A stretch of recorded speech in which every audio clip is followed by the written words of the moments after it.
دنیا نیوز میں خوش آمدید، میں ہوں وہاب حسن۔ ہیڈ لائنز آپ جان چکے۔ بلیٹن کے آغاز میں آپ کو خبر دیں، سیکیورٹی فورسز نے خیبر پختونخوا کے مختلف علاقوں میں 3 الگ الگ کارروائیوں میں 30 خوارجوں کو جہنم حاصل کر دیا۔ مارے گئے خوارج سیکیورٹی فورسز اور معصوم شہریوں کے خلاف دہشت گردی کی کارروائیوں میں ملوث تھے۔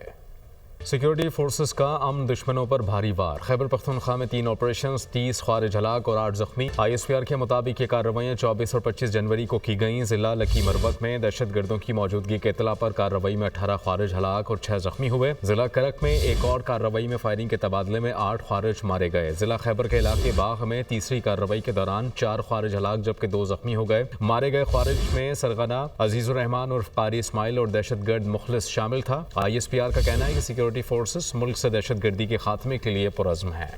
سیاسی میدان سے خبریں شامل کریں۔ رہنما تحریک انصاف سلمان اکرم راجہ کہتے ہیں کہ بانی نے پھر دہرایا کہ ہم نے مذاکرات کا دروازہ کھولا۔ بانی پی ٹی آئی نے کہا کہ مذاکرات کو کمزوری نہ سمجھا جائے، ہم 28 جنوری کی نشست میں نہیں بیٹھیں گے۔ اسلام آباد میں پریس کانفرنس کرتے ہوئے شبلی فراز کا کہنا تھا کہ 2-2.5 سال سے جو ہو رہا ہے اس کی ملکی تاریخ میں نظیر نہیں ملتی۔ تو خان صاحب نے پھر دہرایا کہ ہم نے ایک دروازہ کھولا تھا مذاکرات کے ذریعے، ایک موقع دیا تھا اس نظام کو، اس تاریک نظام کو، اس جھوٹ اور فریب پر مبنی نظام کو کہ وہ اپنی درستگی کرے۔ اس لیے ہمارا بالکل واضح فیصلہ ہے کہ ہم کسی چوتھی نشست میں نہیں بیٹھیں گے۔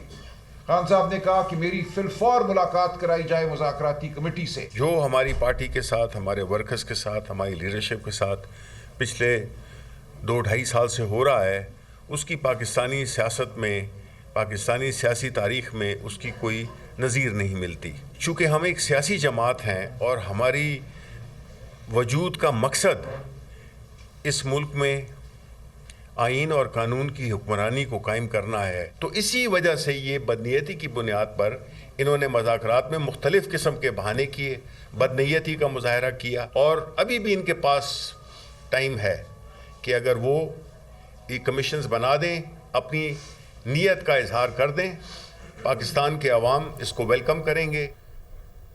وفاقی وزیر برائے منصوبہ بندی احسن اقبال کہتے ہیں کہ بانی پی ٹی آئی نے 190 ملین پاؤنڈ کی ڈکیتی کی۔ پی ٹی آئی والے اسمبلی میں شور مچانے کے بجائے اپنے لیڈر کا گریبان پکڑیں۔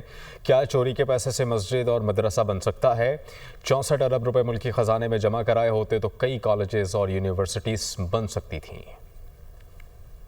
دنیا کی تاریخ کا سب سے بڑا سیاسی ڈاکو وہ خود نکلا جس نے 190 ملین پاؤنڈ جو 64 ارب روپے بنتے ہیں، جو پاکستان کے خزانے میں جمع ہونے چاہیے تھے۔ ہر پی ٹی آئی کے ووٹر کا فرض ہے کہ وہ اپنے لیڈر کا گریبان پکڑے۔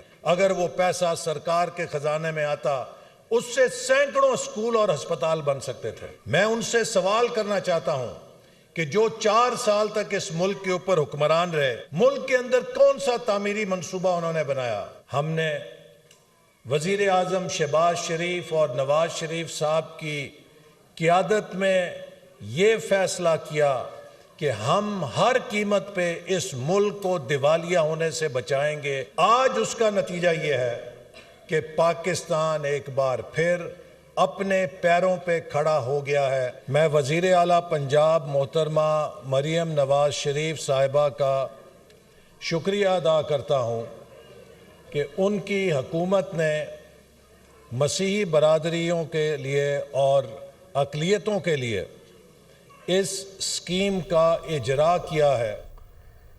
پی ٹی آئی رہنما شیخ وقاص کا کہنا ہے کہ طے ہو چکا تھا کہ حکومت کے ساتھ نہیں بیٹھنا۔ حکومت کے منافقانہ رویے کی وجہ سے مذاکرات ختم ہوئے۔ پروگرام ٹونائٹ وتھ سمر عباس میں گفتگو کے دوران انہوں نے مزید یہ بھی کہا کہ موقع مذاکراتی کمیٹی نہیں، بانی پی ٹی آئی نے دینا ہے۔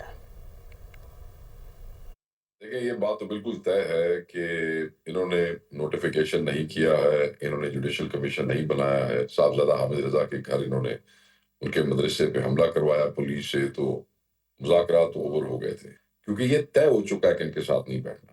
اگر مذاکراتی کمیٹی مل لیتی ہے، جو کہ ان کا قانونی حق بھی ہے، ادر دین مذاکراتی کمیٹی بھی، پریزن رائٹس بھی اور ان کے بھی، تو Khan might take some other decision, but وہ تو جب بات آئے گی تب آئے گی، جب ملاقات ہوگی تو پھر دیکھیں گے۔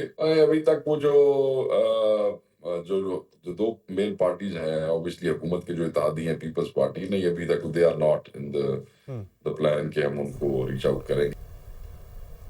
خبر ہے کہ بلوچستان کے 25 اضلاع میں آج لوکل گورنمنٹ کے ضمنی انتخابات ہوں گے۔ لوکل گورنمنٹ کے ضمنی انتخابات کے 50 جنرل وارڈز میں 167 امیدوار مد مقابل ہوں گے۔ الیکشن کمیشن بلوچستان کے مطابق انتخابی اور سیکیورٹی کے تمام انتظامات مکمل۔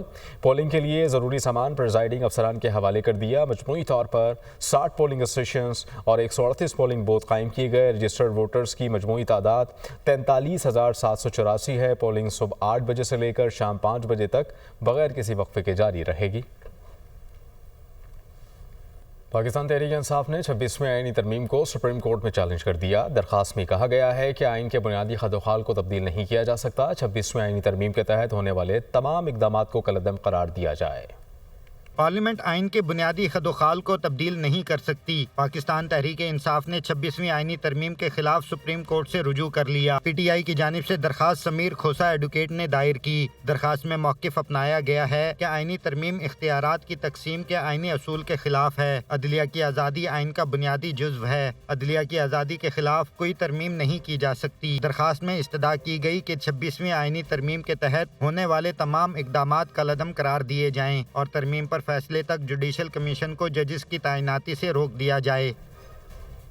Chairman joint chiefs of staff committee general Sahir Shamshad Mirza کا دورہ اٹلی۔ جنرل ساحر شمشاد مرزا کی اٹالین آرمی کے چیف آف اسٹاف سے ملاقات ہوئی۔ آئی ایس پی آر کے مطابق جنرل ساحر شمشاد مرزا نے چیف ایگزیکٹو آفیسر سے بھی ملاقات کی۔ ملاقاتوں میں جیو اسٹریٹجک ماحول، دفاع اور سلامتی سے متعلق امور پر تبادلہ خیال کیا گیا۔ اس کے علاوہ پاک اٹلی دفاع اور سلامتی کے شعبوں میں تعاون کرنے پر بھی غور ہوا۔ اٹلی کی سول اور عسکری قیادت نے پاکستانی افواج کی پیشہ ورانہ مہارت کو بھی سراہا۔ آئی ایس پی آر کے مطابق اٹلی نے دہشت گردی کے خلاف جنگ میں پاک فوج کی قربانیوں کا اعتراف کیا۔ جنرل ساحر شمشاد مرزا کی اطالوی مسلح افواج کے ہیڈ کوارٹر زامہ چاق و چوبند دستے نے جنرل ساحر شمشاد مرزا کو گارڈ آف آنر پیش کیا۔